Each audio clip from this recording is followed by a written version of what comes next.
Okay, so very good evening, everyone. This is Hyanu from Bollywood Couch, and thank you so much for joining us live. I would like to thank all our associates, our style partner Deval Jewels, our community partner V, beauty partner Vedi, accessories partner Truly Mithila, and our food partner Indie Fair. They say the future belongs to those who believe in the beauty of their dreams. Today, we have a very talented actress with us who is an NST graduate and have been part of various movies, TV serials, and web series. She is known for her pivotal role in Gulabo Sitabo and have earned the Choti Ammi fame in Gully Boy. She has been part of various stage shows, theaters, and have earned various international awards. So, ladies and gentlemen, let's welcome a very talented Tina Bhatia. तो आज के इस session को हम आगे बढ़ाते हैं टीना भाटिया के साथ. हाय टीना, आई कैन सी यू. आप प्लीज मुझे एक मैसेज टाइप कर दीजिए. I will just join you live.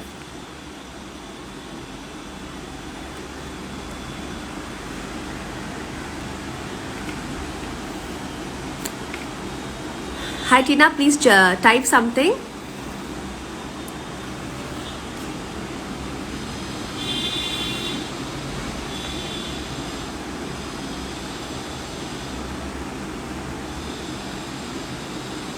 So we are waiting for Tina to join us.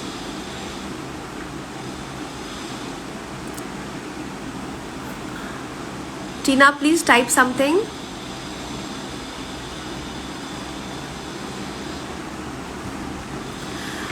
Jutika, would you ask her to please type something?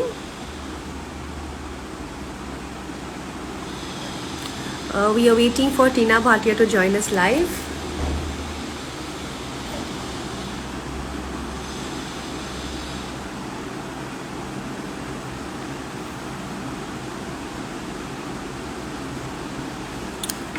Okay, I think there is some technical error. So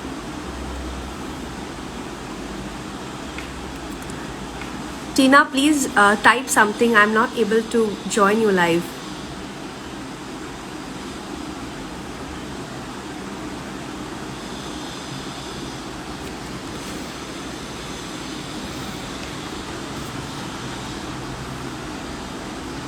Hi everyone, thank you so much for joining us. So we are waiting for Tina to join us. Okay, till Tina joins, so let me tell everyone about Bollywood Couch. For people who don't know about Bollywood Couch, let me share a bit about Bollywood Couch. So we are a platform to promote the aspiring artist. We also act as the connecting bridge between Bollywood and northeastern part of India. We also have a special category for the unsung heroes, especially for those who have been working tirelessly behind the scenes. The people without whom the movies we see or anything is never possible.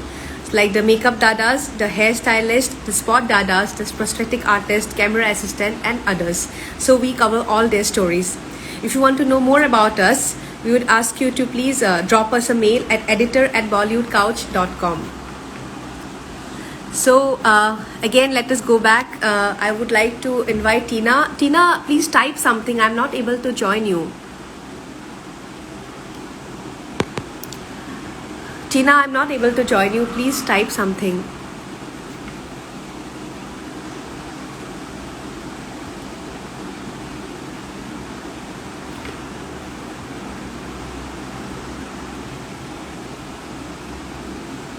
Okay. I'm sending a request. Jutika, could you please call Tina and ask her to type something? I'm not able to join her. I can see her online, but she needs to type something.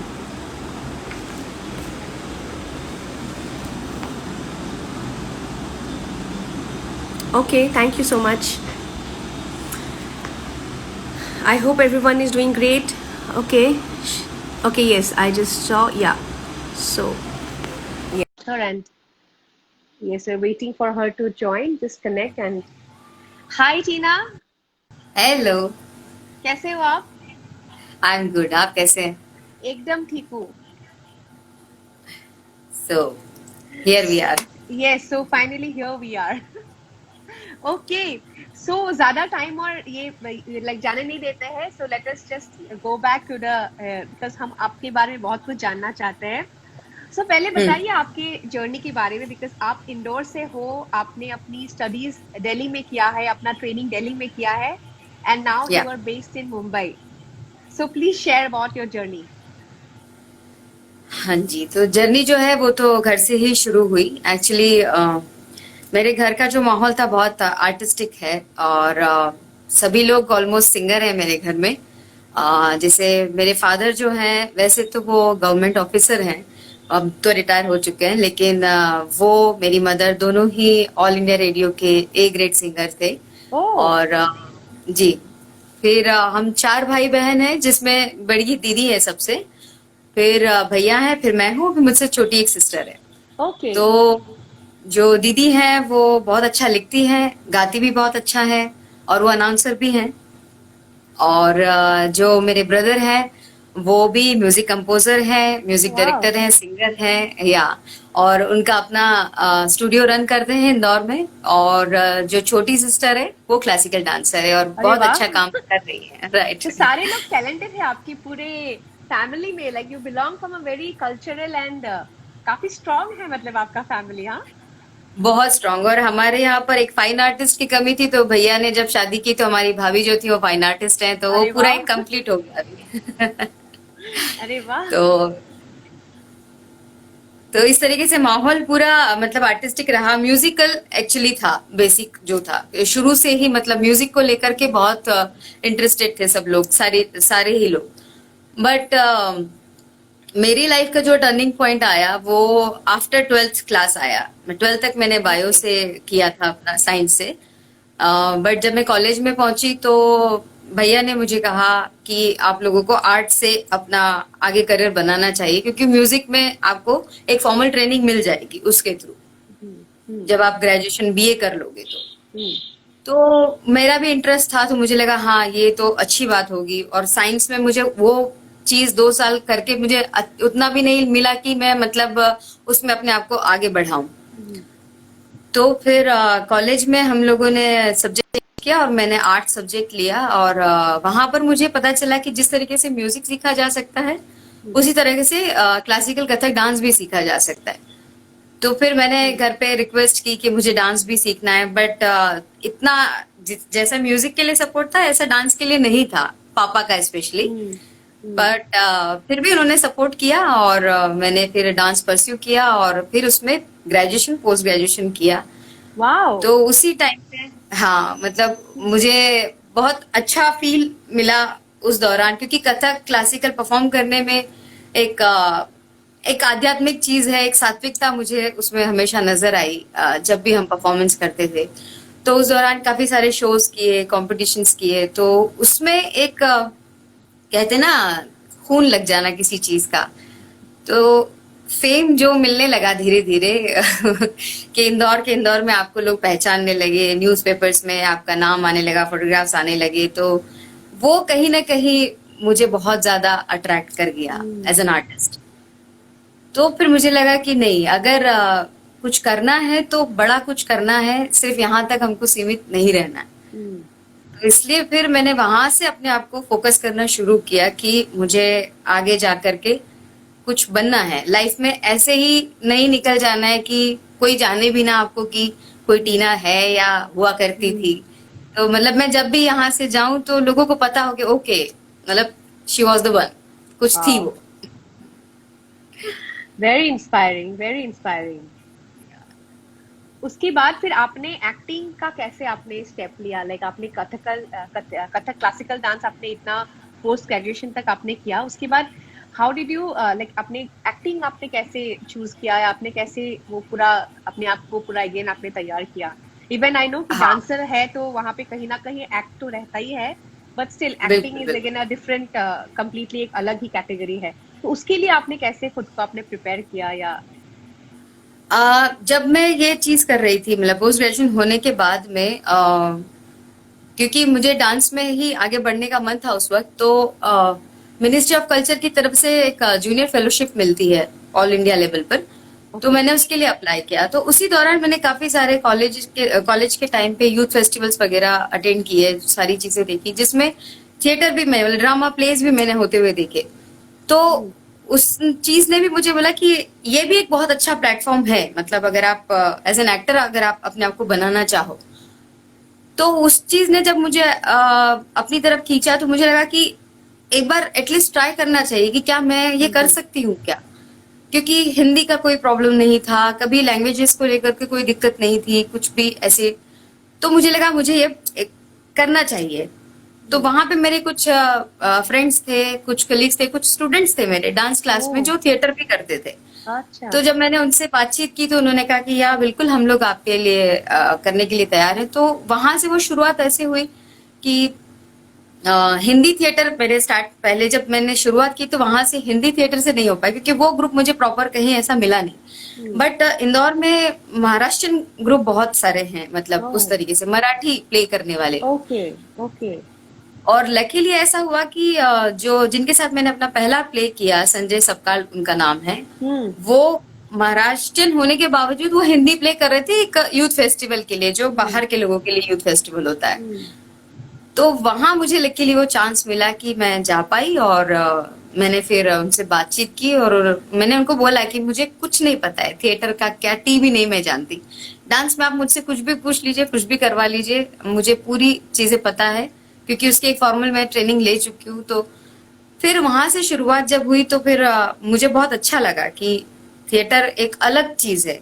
Yes. तो इस तरह से मतलब music, dance और theatre तीनों पे मेरे पास चीजें आ गई। तो बकेट में सब कुछ आपने सीख लिया, मतलब देखा जाए तो आपको पूरा कॉम्पैक्ट एक, मतलब पावर पैक कहते हैं ना, वो एक पावर पैक मतलब आप डांस, सिंगिंग एंड एक्टिंग। बिल्कुल, क्योंकि मुझे ऐसा लगता है कि सीखने की कोई ना उम्र होती है ना कोई सीमा बिल्कुल, होती है, तो आप जितना बिल्कुल। सीख सको उतना अच्छा है लाइफ में। Really I completely agree. So आप एक ट्रेन्ड एक्टर हो एनएसटी से, जो एक बहुत ही रेपुटेड इंस्टीट्यूट है। सो आपसे हम जानना चाहते हैं कि एक एक्टर होने के लिए, एक्टर बनने के लिए क्या नीड है, आपको क्या लगता है, क्या इज इट इम्पोर्टेंट एक इनफॉर्मल एजुकेशन होने का, क्या उस लाइन में कितना इम्पोर्टेंस है आपके आपके हिसाब से, मतलब एक फॉर्मल ट्रेनिंग का? बहुत ज्यादा मुझे ऐसा लगता है कि जैसे मैंने बताया कि डांस की, क्योंकि मेरे पास एक प्रॉपर ट्रेनिंग थी, तो आप कहीं से भी कुछ भी चीज अगर आप मुझसे चाहेंगे तो मैं आपको बता सकती हूँ, इसीलिए मैं टीचिंग भी कर पाई डांस में। और जब आप एक ट्रेनिंग के थ्रू जाते हो तो उसकी बारीकियों को आप जान जाते हो, बहुत सारी चीजें। जब ट्रेनिंग, बिना ट्रेनिंग के आप करते हैं, डेफिनेटली आप अपने एक्सपीरियंस से जैसे जैसे आप काम करते जाते हैं चीजें सीखते जाते हैं। ऐसा नहीं कि आपके एक्सपीरियंस के थ्रू आप नहीं सीखते, लेकिन जब आप फॉर्मल ट्रेनिंग के थ्रू गुजरते हैं, आप दिन रात पढ़ाई करते हैं उसके बारे में, एक्टिंग के से रिलेटेड हो गया, ड्रामा से, थिएटर से, तो आप उसकी डिटेलिंग को समझ जाते हैं। तो जब आप एक ट्रेनिंग लेकर के कहीं अपने आप को प्रेजेंट करते हैं तो उसका कॉन्फिडेंस एक अलग होता है। राइट। आप 10 लोगों में आप डिफरेंट लगते हैं, वो पता चलता है कि ये कुछ अलग है। मतलब फिर सामने वाला ही आपसे पूछता है आपने कुछ किया है क्या, तो वो पता चल जाता है आपके परफॉर्मेंस के थ्रू या आपके प्रेजेंटेशन के थ्रू। तो वो मुझे इसीलिए लगता है कि भले ही आप कई लोगों की शायद मजबूरियां हो सकती हैं कि नहीं पहुंच पाए एनएसडी तक या एफटीआईआई नहीं जा पाए, तो मुझे लगता है बेसिक आप अगर अपनी ट्रेनिंग चाहते हैं तो अपने शहर में रह के एटलीस्ट, जैसे अगर मैं एक्टिंग के लिए बात करूं तो आप थिएटर ग्रुप्स को ज्वाइन करें या ऐसे लोगों से जुड़े जिनसे आपको सीखने को मिले। और आजकल जैसे एनएसडी हुआ या बहुत सारे लोग वर्कशॉप्स लेते हैं, तो कहीं से एक बेसिक चीज आपको पता चल जाए तो आप ही के लिए एक अलग लेवल का कॉन्फिडेंस आपके अंदर बिल्डअप कर देगा। ट्रू। सो ये हमारे सब एस्पायरिंग या न्यू आर्टिस्ट के लिए है, एक्टर्स के लिए है, जो स्ट्रगल कर रहे हैं आगे आने के लिए, कि एक फॉर्मल ट्रेनिंग होना इज वेरी इंपॉर्टेंट। भले वो एनएसटी से ना हो या एफटीआईआई से ना हो, लेकिन एक वर्कशॉप के थ्रू या कुछ तरीके का एक ट्रेनिंग होना, एटलीस्ट बेसिक होना बहुत इम्पोर्टेंट, बहुत important. Yes yes yes, very very right, actually very true. Okay, so हम जानना चाहते हैं आपसे कि आपके हिसाब से, ये थोड़ा सा अलग है एक्टिंग से, what is the concept of beauty according to you? एक अगर ब्यूटी को अगर हम लोग डिस्क्राइब करते हैं तो आपका क्या कहना है इसके बारे में? Like what is the concept? मुझे ऐसा लगता है कि जो भी कॉन्सेप्ट है आप अपने एक्सपीरियंस के थ्रू समझते हैं, या अपना एक परसेप्शन तभी बना पाते हैं जब आप खुद समझते हैं चीजें क्या है। अदरवाइज आपको किताबों में पढ़ने को मिलता है या सोसाइटी आपको बताती है, बचपन से लेकर के आपके दिमाग में बहुत सारी चीजें भरी भी जाती हैं और आप देखते देखते ऑब्जर्व करते चीजों को देखते हैं और आपके कॉन्सेप्ट उस तरह से भी बनते हैं और फिर आप अपने एक्सपीरियंस से फिर जज भी कर पाते हैं कि वो सही है या नहीं है। सो अगर मैं उस तरह से बात करूं तो जैसे हमारे इंडियन कॉन्सेप्ट के हिसाब से शास्त्रों में भी लिखा हुआ है, या कई कवि लोग हैं या लेखकों ने कई उपमाएं देते हैं कि अगर आंखें हैं तो मृगनयनी की तरह होनी चाहिए, या हो है तो गुलाब की पंखुड़ी की टाइप होने चाहिए। तो वो आपको कहीं ना कहीं फैंटेसी में ले जाता है, आप ऐसा ही इमेजिन करते हैं, चाहे मेल हो चाहे फीमेल हो, या आपका रंग साफ है दैट मीन्स आप सुंदर हो, हाइट अच्छी है या फिगर प्रॉपर होना चाहिए। सो मुझे लगता है ये सब चीजें सही हैं, बिल्कुल गलत वाली कोई बात नहीं है। ये अलग अलग एस्पेक्ट हो सकते हैं सुंदरता को लेकर के, बट मुझे लगता है सबसे ज्यादा जरूरी है आपका इनर जो है वो प्योर होना।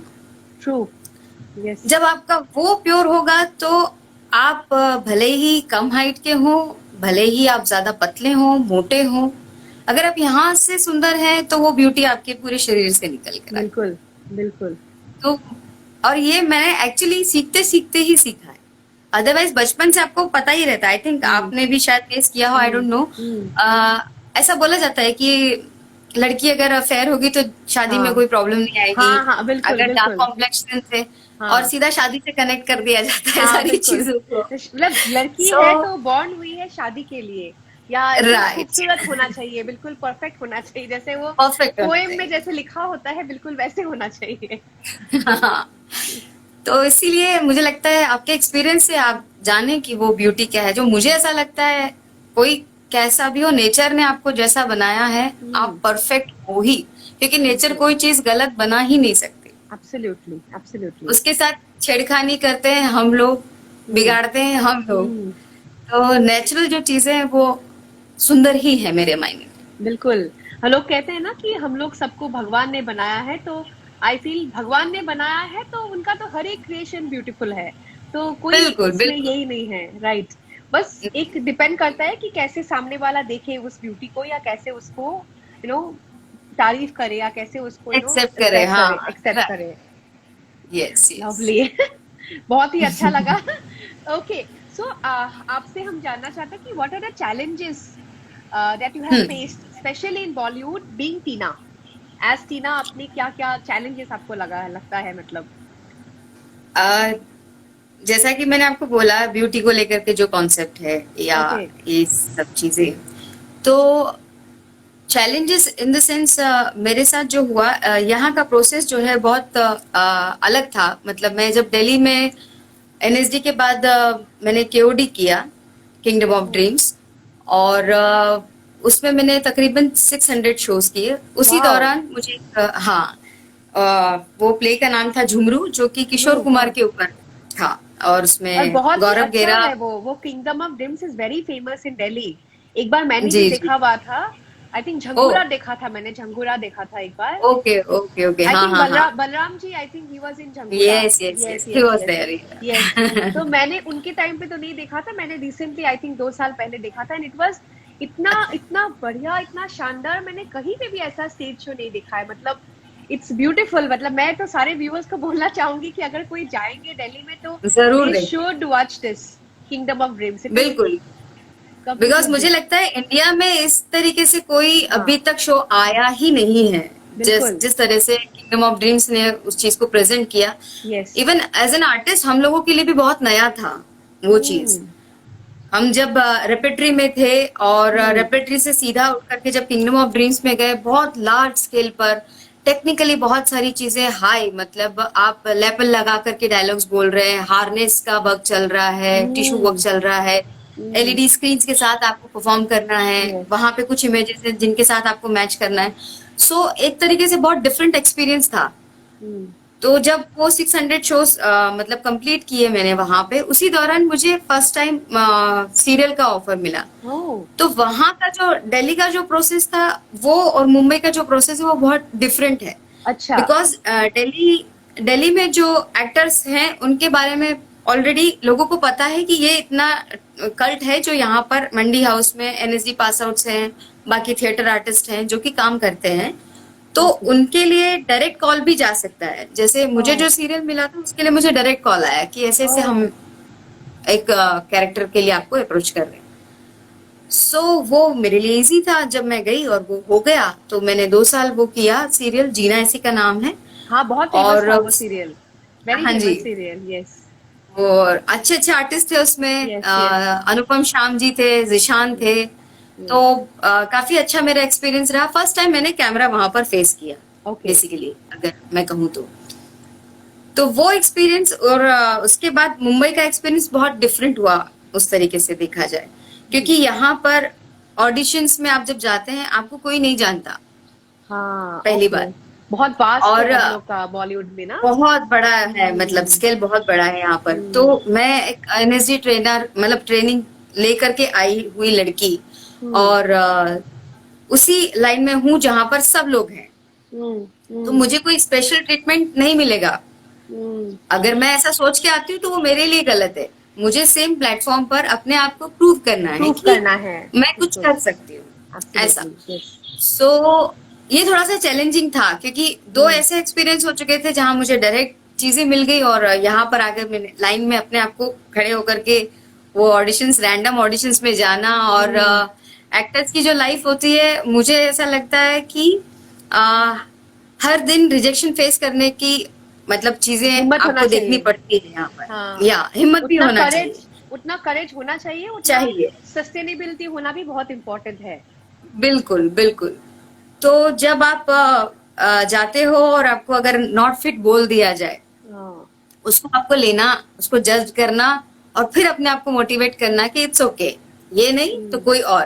तो इतना पॉजिटिव रहना, वो बड़ी चैलेंज वाली बात होती है कि आप एक ऐसी जगह पर आए हो जो जहां आपका ब्रेड बटर भी यही है, और आपको इसी में अपने आप को साबित भी करना है हर रोज। हर रोज। तो हाँ ये बड़ा चैलेंजिंग था कि आप अपने आप को कैसे मोटिवेट रखोगे या क्या करोगे साथ में। तो कई बार ऐसा होता है कि शायद 2 महीने तक हमारे पास कोई काम नहीं है, या आने वाले टाइम में हमको पता चल रहा है कि अभी 20 दिन तक कुछ नहीं आने वाला है। तो मैं लकी हूँ, क्योंकि जो मेरे हस्बैंड हैं वो एनएसडी पास आउट भी हैं, मेरे बैचमेट भी हैं, और बहुत अच्छे फ्रेंड हैं हम दोनों। तो हम दोनों चीजों को मतलब मिक्स करने की कोशिश करते हैं कि चलो थिएटर भी हम करते साथ साथ में, और जो काम आता है उसको भी करते। तो थिएटर करने के लिए हम कुछ रीडिंग्स करना शुरू करते हैं। कुछ फ्रेंड्स जो फ्री हो उनको बुलाकर कोई प्ले निकाल लेते हैं, ओह ताकि लवली, जो अंदर एक एनर्जी बनी रहनी चाहिए। वेरी एक एक्टर नाइस, को जिंदा रखना है, वेरी मतलब। Nice, this is very nice. Right. तो इस तरीके से सारे चैलेंजेस को हम लोग फेस करते जाते हैं और बढ़ रहे हैं बस आगे। This is nice, this is very nice. So again आपका जो नेक्स्ट क्वेश्चन है मेरा यही है, सिमिलर अगेन जो आपने लाइन पे बताया, आपके हस्बैंड भी हाँ एक्टर है एंड वो आप दोनों ही जी। एनएसडी पास आउट हो। सो आपसे जानना चाहेंगे कि इज इट, एकदम ऑनेस्टली आप बताओगे हाँ, कि इज इट हाँ convenient, is it convenient to have a life partner of the same line और वाइस वर्सा? आपको क्या लगता है? हस्बैंड एंड वाइफ नहीं। Sitting in the same line, completely दोनों equally talented in the same line, how is that? Thank you. Actually लोगों को शायद सुन के ऐसा लग सकता है कि जैसे मैं अपनी मम्मी की ही बात करूं, तो फर्स्ट टाइम जब मम्मी को पता चला कि ऐसे ऐसे एक्टर ही हैं जिनके साथ अफेयर है और उन्हीं के साथ शादी करना चाहती है, तो उनका पहला पहला रिएक्शन ये था कि देखना कहीं अभिमान वाली सिचुएशन ना हो जाए।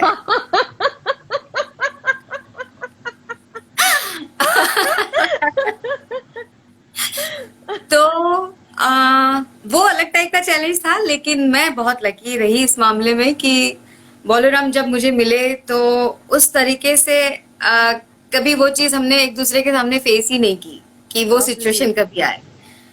और मैं बहुत ऑनेस्टी से बोल रही हूँ ये चीजें।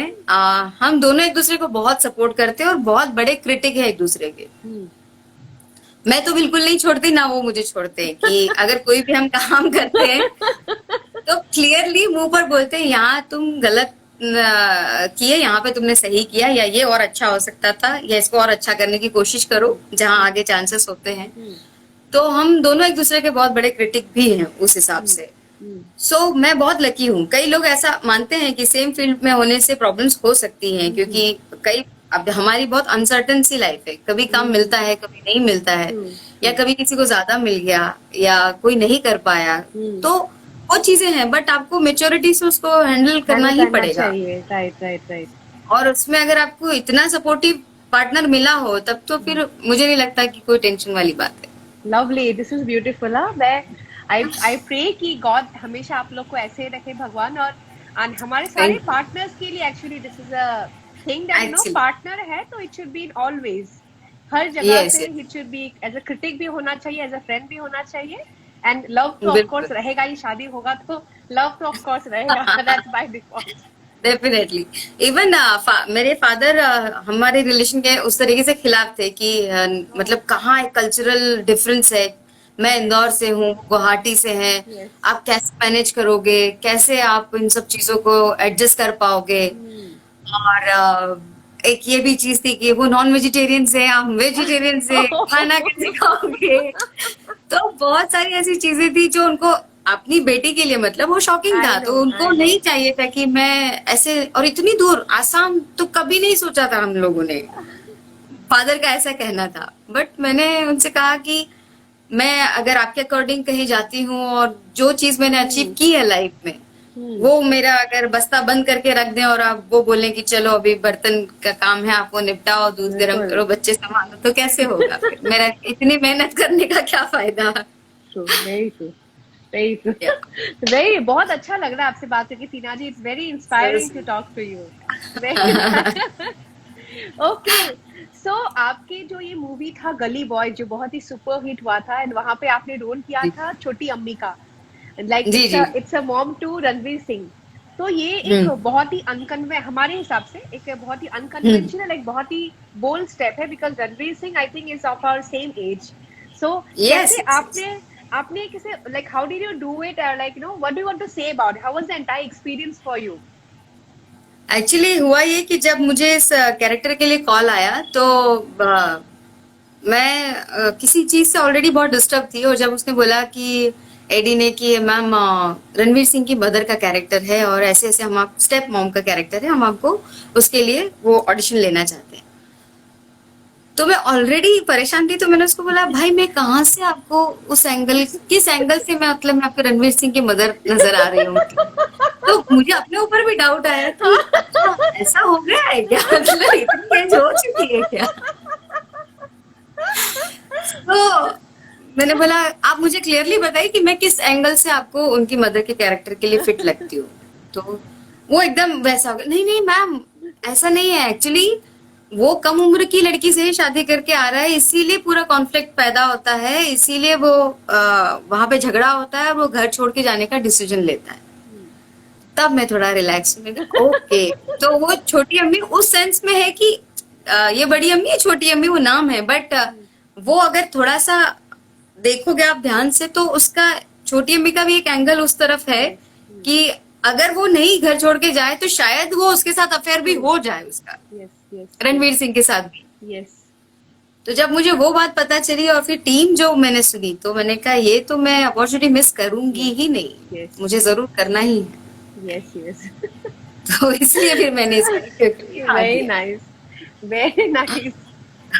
Okay, so any message for the aspiring artist? हालांकि आपने बहुत कुछ बता दिया है अबाउट, जैसे आपने बताया अबाउट फॉर्मल ट्रेनिंग, और कुछ आप बताना चाहते हैं? बिकॉज आजकल आप देखते हैं जैसे लॉकडाउन हुआ था, लॉकडाउन के दौरान कितने सारे लोगों ने तो ये सुसाइड करना, डिप्रेशन में जाना, ये सब काफी सारा कुछ हुआ। एंड अभी उसके बाद मुझे भी ऐसा पर्सनली लगता है कि आर्टिस्ट बनना या एक एक्टर बनना, इस उसी लाइन में कुछ करना, ये बोल्ड होना बहुत ज्यादा इम्पोर्टेंट है, आई थिंक, आप art is with in you, but that boldness is also very important, कि उसको सस्टेन करके रखना, ये स्ट्रॉन्गनेस। सो आप क्या कुछ बताना चाहेंगे for all the aspiring artist, because आने वाला टाइम भी ऐसा नहीं कि हमेशा स्मूथ जाएगा। सो बिल्कुल बिल्कुल मुझे यही लगता है सबसे पहली बात तो, और एक ये भी चीज है कि बहुत कम उम्र में लोग आते हैं मतलब कभी कभी इंडस्ट्री में, और नॉलेज नहीं होता, आपको पता नहीं होती चीजें कि कैसे मुझे आगे बढ़ना है, कैसे मैं अप्रोच करूं किसी चीज को। कई बार लोग मिसयूज भी होते हैं उस चक्कर में, कई चीजों में फंसते हैं अलग अलग जैसे। तो मुझे ऐसा लगता है कि अगर आप एक ट्रेनिंग के थ्रू आते हैं हम्म, तो पहली बात तो आपका कॉन्फिडेंस अलग होगा, हम्म, और अगर आपके अंदर मेच्योरिटी है तो चीजों को समझने की आपके अंदर ताकत होगी। यस, पहली बात ये। और अब ट्रेनिंग के थ्रू आने से आपको सोर्सेज भी पता चलते हैं और जेन्युइन सोर्सेज पता चलते हैं। कभी भी आपके साथ ऐसा नहीं हो सकता कि आप गलत जगह फंस गए, या क्योंकि जेन्युइन लोगों के साथ अगर आप होगे, क्योंकि आप एक वहां से हो, इंस्टीट्यूट से हो, या पास आउट हो कहीं से, या थिएटर ग्रुप से हो, तो कहीं ना कहीं आपके जान पहचान वाले लोग यहाँ पर मिल जाएंगे, बिकॉज ये इंडस्ट्री बहुत बड़ी है, आपसे रिलेटेड लोग मिल ही सकते हैं यहाँ। लेकिन आप एकदम न्यू हो और आप जब यहाँ पे पहुंचते हो तो लोगों को भी मौका मिल जाता है आपको बरगलाने का। तो पहला स्टेप तो यही मैं कहूंगी सभी लोगों से कि आप बेसिक एक ट्रेनिंग से आओ, तो आप यहाँ पे बहुत सारी चीजों को करने का मादा रख पाओगे। दूसरी बात मुझे लगती है कि ये फील्ड बहुत टफ है, उस हिसाब से मेंटली आपको अपने आप को बचा के रखने के लिए, पॉजिटिव रखने के लिए, तो जितना हो सके नेगेटिविटी को अपने आप से दूर रखें।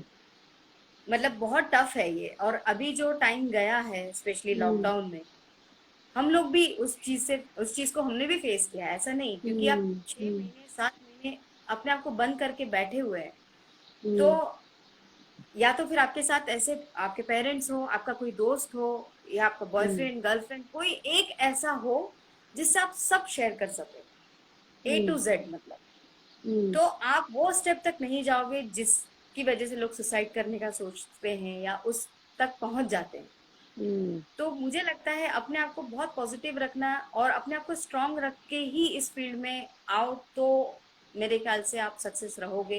क्योंकि ये फेलियर होना या रोज एक रिजेक्शन फेस करना, ये इस फील्ड में है, ये आप मान करके चलिए। और जो सक्सेस लोग हैं, इवन जो सेलिब्रिटीज हैं, चलिए हमारा एक अलग तरीके का स्ट्रगल है, उनका एक अलग तरीके का स्ट्रगल है। आप कहीं मुकाम पे पहुंचने के बावजूद उसको कैसे मेंटेन रखना है, वो उनका स्ट्रगल भी होता है। मान लीजिए आपने 5 फिल्में सुपर डुपर हिट दे दी, अब 6 जो आपको करनी है वो आपके लिए प्रेशर बन जाता है। एक सेलिब्रिटी के लिए वो भी प्रेशर होता है कि मुझे ये भी अच्छे से अच्छा प्रेजेंट करना है ताकि ये भी हिट जाए।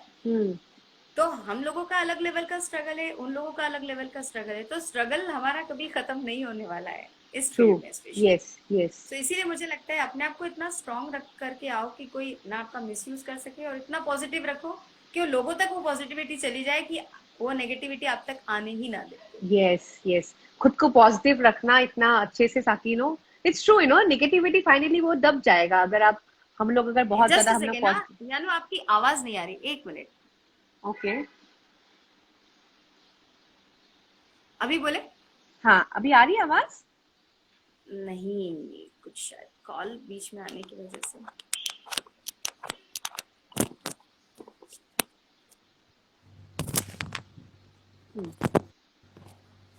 हाँ अभी बोले? हाँ अभी आ रही हूँ। हाँ, यस। Okay, nice.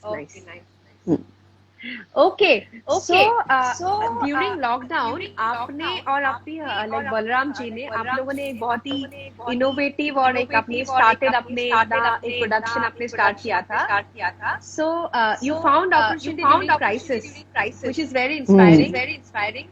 सो उसके बारे में हम थोड़ा और जानना चाहेंगे। या एक्चुअली ये जो सिचुएशन आई, आई थिंक किसी ने भी लाइफ में नहीं सोचा होगा कि ऐसा हमारे साथ हो सकता है। तो स्टार्टिंग के 2.5-3 महीने तो बहुत उस तरीके से चले गए कि चलो कुछ नया बनाते हैं, कुछ खाते हैं, ये करते हैं, वो करते हैं। वो टाइम निकल जाने के बाद लगा कि अब क्या, और आप कितना टीवी देखेंगे, कितना सीरीज देखेंगे, कितना पढ़ेंगे।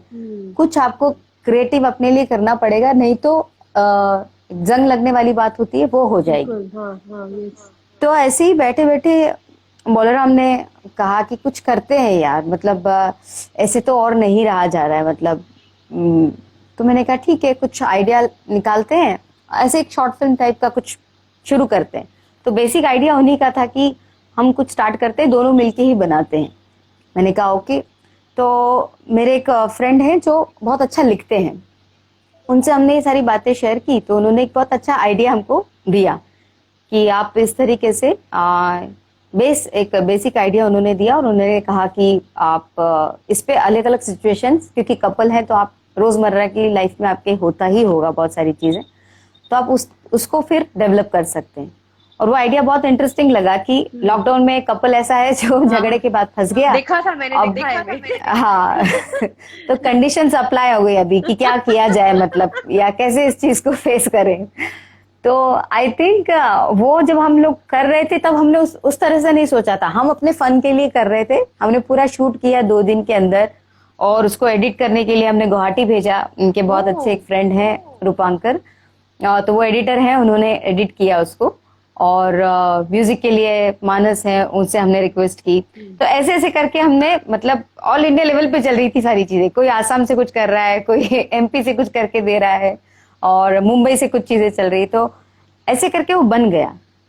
और बनने के बाद जब हमने उसको पोस्ट किया, हम लोग खुश थे कि हमने एक बहुत अच्छा हमने बना लिया, और हमने अपना टाइम पास किया एक्चुअली बहुत अच्छे से।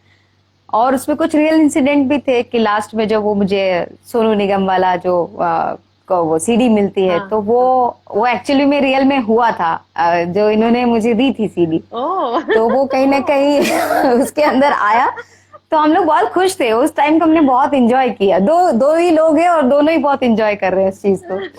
तो वो होने के बाद में जब उसको पोस्ट किया, तो जो रिस्पॉन्स हमको मिला, उसके ऐसे रिस्पॉन्स की उम्मीद नहीं थी कि ये इतना लोगों को पसंद आएगा। It was very nice and बहुत ही अच्छा था वो, बहुत रिलेटेड था, मतलब हम लोग खुद को रिलेट कर रहे थे उसके साथ।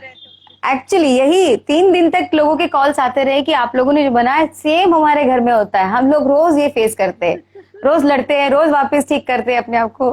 तो मैंने कहा मतलब लोगों को जो आम जिंदगी है वो भी कितनी खूबसूरत हो सकती है एक तरीके से देखा जाए, क्योंकि हमने ये रिजल्ट तो नहीं सोचा था कि लोगों का ये रिस्पांस मिलेगा, बट वो जब आया तो बहुत खुशी हुई उस बात से।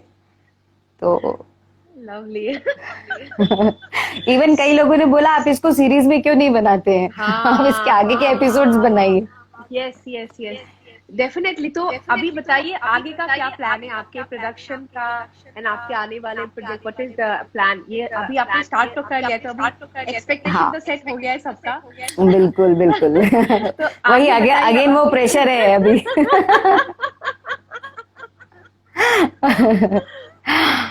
तो आगे का जो है बहुत खुश हूँ मैं। कल बहुत ज्यादा खुश थी मैं और बोलो, हम दोनों की, मतलब बोलोराम मेरे जो हस्बैंड है, हम दोनों की फिल्म आ रही है जिसका कल मतलब टीजर रिलीज हुआ है। और फिल्म का नाम है वेलकम होम, जो कि सोनी लिव पर 6 नवंबर को रिलीज हो रही है। Wow, lovely lovely. Sony LIV में welcome home. So I am sure सारे व्यूअर्स डेफिनेटली देखेंगे उसको। एंड आई थिंक आपने अपने इंस्टाग्राम पेज में भी आपने उसको पोस्ट किया हुआ है। जी जी, हाँ जी। तो मैं सबसे उम्मीद करती हूँ जरूर देखें, और एक्चुअली फीडबैक भी चाहूंगी कि कितना, मतलब क्या रिस्पॉन्स है लोगों का, क्योंकि जब एक्टर को वो चीजें पता चलती है तो हम आगे के लिए अपने आप को और प्रिपेयर कर सकते हैं उन सब चीजों से। ट्रेलर तो बहुत ही शानदार है, मैंने कल ट्रेलर देखा और इट वाज वेरी अट्रैक्टिव। अब मैं वो तो अभी टीजर है, अभी आप देखोगे ट्रेलर। हाँ, अभी ट्रेलर आएगा। तो ये बहुत ही इंटरेस्टिंग था आपका वो टीजर। सो मैं तो बहुत ही श्योर हूँ कि 6 नवंबर को मैं डेफिनेटली वॉच करने वाली हूँ। बिल्कुल, और बहुत आई थिंक मजा आएगा, बिकॉज बहुत डिफरेंट सब्जेक्ट पे बनी है फिल्म। सो मैं अभी तो कुछ डिस्क्लोज नहीं कर सकती, लेकिन मैं चाहूंगी कि आप लोग 6 नवंबर को सोनी लिव जरूर देखें वो फिल्म। मजा आएगा आप लोगों को, आई होप। और साथ ही साथ एक चीज की और खुशखबरी मैं आपको देना चाहूंगी कि 6 नवंबर को ही बोलोराम की एक फिल्म भी रिलीज हो रही है। तो वो भी आप जरूर देखें। बताइए कौन सा मूवी है उनका वो? फिल्म का नाम है पेपर चिकन, और कल आई थिंक कल तक सारी डिटेल्स आ जाएंगी। अरे लवली लवली, श्योर सारे लोग देखेंगे। कमेंट में भी बहुत सारा आ रहा है कि we'll definitely watch. Sure, we'll watch. Yeah. Thank you so much everyone. Okay. So any message for Bollywood Couch? ओह आप तो ऑलरेडी बहुत अच्छा काम कर रहे हैं, और मुझे लगता है कि अ, जैसे हम जो एक्टर्स हैं या इस फील्ड में जो अभी बनने के कगार पे हैं, पहुंचना चाह रहे हैं अपनी मंजिल तक, आप जब उन लोगों से बातचीत करते हो और वो अपने एक्सपीरियंस आपके सामने रखते हैं, आपके थ्रू लोगों तक वो चीजें जाती हैं, तो मुझे लगता है इससे अच्छी और कोई बात नहीं है। ये एक ये आपने जरिया हमको दिया अपनी बातें रखने का, लोगों तक पहुंचने का, और अगर वो हमसे कुछ पूछना चाहें, उसको हम जहां तक हमारा एक्सपीरियंस रहा है वो हम बता पाए, तो मुझे लगता है ऑलरेडी आप इतना अच्छा काम कर रहे हो, इसी को और आगे तक बढ़ाओ। तो मैं उम्मीद करूंगी कि जिस तरीके से हम ग्रो करें उस तरीके से बॉलीवुड काउच भी ग्रो Wow, करे। thank you so much. Thank you so much. You're welcome. It means a lot. Okay. Yeah. So अभी टाइम है, हम लोग थोड़ा ऑडियंस का क्वेश्चन लेंगे. So ऑडियंस के क्वेश्चन लेने से पहले मैं again I would like to thank our associates. जैसे ये जो शो है, टॉक शो, एक एसोसिएशन के थ्रू हम लोग करें, कुछ को ब्रांडिंग कर रहे हैं. सो देयर 5 ब्रांड्स जो एसोसिएटेड है हमारे साथ. सो हमारी style partner Deval jewels, okay. Community partner we मतलब आपका वुमेन एंटरप्रेन्योर एनक्लेव, जो Wow. वुमेन को एक प्लेटफॉर्म देते हैं ताकि वो अपना एंटरप्रेन्योरशिप को आगे बढ़ा के ले जा सके. Then our beauty partner Bedi, accessories partner ट्रूली मित्तला, and our food partner Indie Fare. Wow. Okay. So आपका पहला क्वेश्चन मैं आपको रखी हूँ, जो है how was the Yes. Experience with working with Ranveer Singh and Ayushmann Khurrana? Hmm. आ, रणवीर सिंह और आयुष्मान खुराना मतलब बहुत बड़े सेलिब्रिटीज हैं। तो जब फर्स्ट टाइम मैं जब सेट पे पहुंची गली बॉय के, तो पहला शॉट मेरा ही उनके साथ था, मतलब मैं और रणवीर ही साथ में थे। जो बस वाला हमारा शॉट था, जो मैं इनके पीछे जाती हूँ, तो फिल्म का पहला शॉट वो था। तो कहीं ना कहीं ये दिमाग में मेरे था कि रणवीर सिंह है तो थोड़ा सा वो टैंट्रम और वो सब चीजें सेलिब्रिटी वाला रहेगा, बट उसके बिल्कुल अपोजिट मैंने उस चीज का एक्सपीरियंस हुआ मुझे।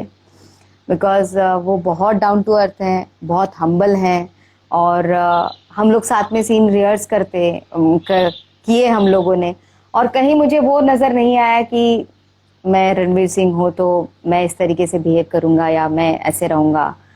वो इतना कंफर्टेबल किया उन्होंने हर एक्टर को अपने साथ में। जैसे विजय सर भी थे, विजय राज, अमृता सुभाष, ज्योति मैम और मैं, तो हम चारों पांचों का ही घर के अंदर सारे सीन थे। तो वो एक कंफर्टेबलनेस उन्होंने इतने अच्छे से दी कि मुझे वो फील ही नहीं आया। एक 5 से 10 सेकंड के लिए लगा कि हाँ ही इज रणवीर सिंह, उसके बाद वो मेरे को एक्टर हो गए।